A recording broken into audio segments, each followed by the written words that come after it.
నరేంద్ర మోదీని మళ్లీ ప్రధానిగా చూడాలని ప్రజలు కోరుకుంటున్నారని చెప్పారు బీజేపీ అభ్యర్థి డీకే అరుణ. గ్రామాన తమ ప్రచారానికి ప్రజల నుంచి మంచి స్పందన వస్తుందన్నారు. ఓడిపోతామనే భయంతోనే కాంగ్రెస్ వాళ్లు తనపై దుష్ప్రచారం చేస్తున్నారని మండిపడ్డారు. మహిళలపై కాంగ్రెస్ నేతలకు ఏమాత్రం గౌరవం లేదని ఆరోపించారు.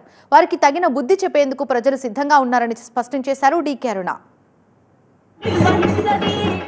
మహబూబ్ నగర్ పార్లమెంటులో అన్ని మండలాలలో ఈ యొక్క ఎన్నికల ప్రచారం విస్తృతంగా జరుగుతున్నటువంటి నేపథ్యంలో ఏ ఊరికి వెళ్ళినా ఆ ఊర్లో ఉన్నటువంటి పెద్ద ఎత్తున మహిళలు, రైతులు, యువకులు ప్రతి ఒక్కరు కూడా నరేంద్ర మోదీ గారు ఈసారి మళ్ళీ గెలవాలి, అయినా నరేంద్ర మోదీ గారు ఉంటేనే ఈ దేశం బాగుంటుంది, ఈసారి మేమంతా మోదీకి అనేటటువంటి మాట ఏ ఊరికి పోయినా అందరూ అదే మాట చెప్తున్నారు.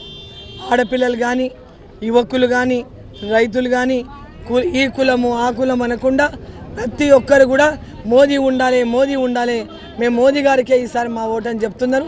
చాలా విశేషమైనటువంటి స్పందన ప్రతి గ్రామంలో కూడా అందిస్తూ ఉన్నారు. మరి ఇక్కడ కూడా మహిళలు పెద్ద ఎత్తున మహిళలు వస్తున్నారు.